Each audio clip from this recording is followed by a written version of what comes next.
Are you curious about the Queen Esther effect and how you can use the story and the lessons of Queen Esther to build a more profitable, passionate business today? In today's video, we're gonna dive in to start a business like Queen Esther. So my name is Sarah. I help women make the changes in their lives required to live an exceptional life. And chief among those is often starting a profitable business, a passion-based business that is creative and helps other people. If you like my content, consider subscribing. We talk about way more than just business, mindset, wellness, and all the ingredients that you need to live an exceptional life. And if you know anyone who would benefit from this video, please feel free to share it as well.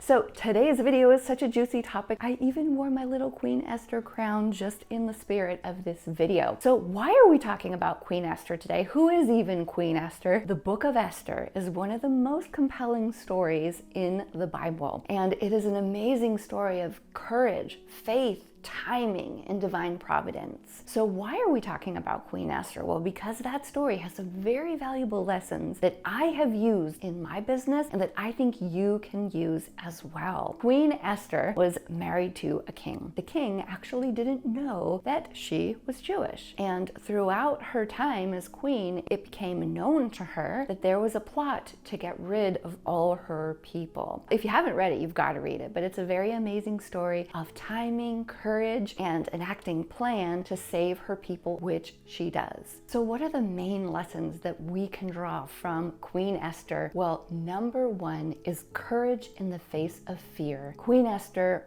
really risked everything, including her life, in order to save her people. Even just approaching the king came with a risk of being killed, and she did so anyway. So having courage in the face of fear is something that you need to start your business. Sometimes we find ourselves in a life position where we know that we need to do something just because God has put that dream in our heart, and that's reason on its own to faithfully pursue that. Starting a business and making a big change in your life can take a lot of courage. And I want to remind you that you have that courage deep inside of you. And maybe you need to reflect on that to pull it out, or even just glean it from Queen Esther and take that courage. As we can imagine, she was most likely terrified. So the next point is actually directly linked to this. So another really important message in the Book of Esther and from what Queen Esther does is that she stands out and she uses her unique position to save her people. So it speaks to the responsibility of people that have the ability to do things that other people may not have. So when it came to Queen Esther, she was in a unique position because she was married to the king and she had the unique ability to do something. So the other thing that you might want to glean from Queen Esther is that courage and faith and responsibility that is found in a position where this might be possible for you. There may be many people in the world right now that want to start a business and truly can't. You have a unique position of influence for your friends, for your family, to change the tide and show them how to do things differently. So that's a really important consideration as well that we can glean from Queen Esther, which is the courage to use your unique position and your ability to do so. From that, we can have leverage and power to make the changes and to feel called to enact on those things because we have this ability to do so, and that is a blessing. So another key lesson from the Book of Esther and from Queen Esther herself is faith in divine providence, meaning that we sometimes find ourselves in a situation because we are exactly meant to be in that exact place, and that we need to go down this path because we're at the right place in the right time. The Book of Esther says, for such a time as this. So Mordecai says to her,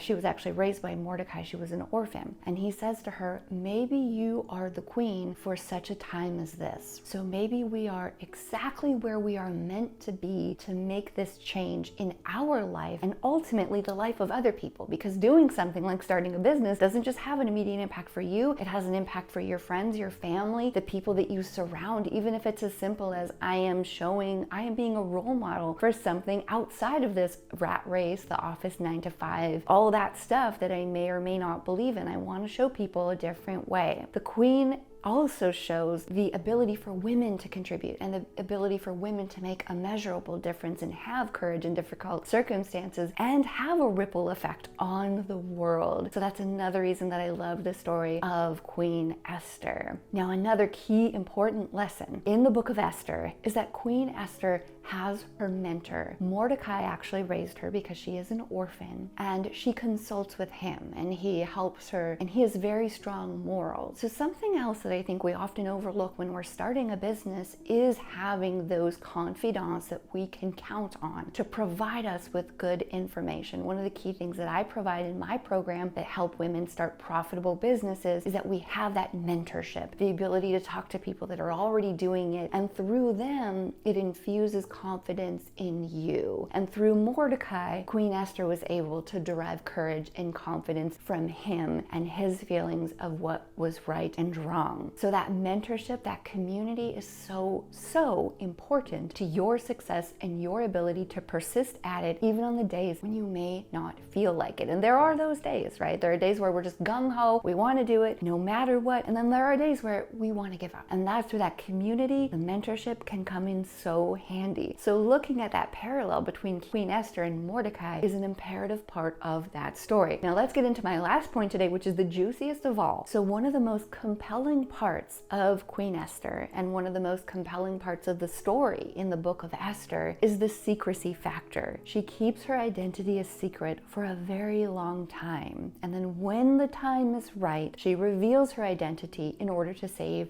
her people. Now, I've noticed over and over when people start a business, they often will tell everybody. There's a ton of trying to be helpful self-help that says tell everybody that you know to keep yourself accountable. And that doesn't tend to work because a lot of times those people can discourage us. The timing has to be right. So I want to ask you if you can garner your inner Queen Esther to actually keep your business a secret until it's already had a little bit of momentum. Especially helpful in doing this can be starting a business that's more behind the scenes. So I train women how to be ads managers. That's a behind the scenes skill in the online space that you can do without much fanfare, right? It's not like this where you have to be on a camera and talking to people. You can do it in a very understated fashion. So what I want to suggest is that you start a business in the fashion of Queen Esther, which is keep it on the down low until you need to tell people. Start to get some experience. Plan out your steps. Have a very clear understanding of why you're doing it and which different benchmarks you're going to judge your success by and when you're going to implement it. Queen Esther was very strategic about how she approached the king with this information. In fact, she held banquets. She strategically, day by day, planned things out in order to make sure her plan was revealed at the exact right time because she knew that there was power in the right timing. So you do not have to tell everyone. You can absolutely start a business in secret, and that's something that I want you to explore because that on its own is going to give you the power of focus and concentration, and it's not going to burn your mental energy worrying about what other people are saying, in terms of how it won't work out. One of the key attributes of Queen Esther is her ability to strategize, to be patient, and to do things on a very careful timeline so that her ultimate objectives could be achieved. So I love Queen Esther, and I hope you love her too. And if you haven't read the Book of Esther, I truly encourage you to read it. And I hope that you can glean the confidence and the certainty and the courage that is emanating from the stories and then apply it to your entrepreneurial journey and maybe your entire life. So this has been such a fun video. Please let me know your feedback. If you know anyone who might like this, please share it with them. If you would like my free guide on how to start a profitable business, a smart profitable business in this day and age, there's a link below this video where you can opt in and grab my free guide. Please have an amazing rest of the day, and thank you for watching.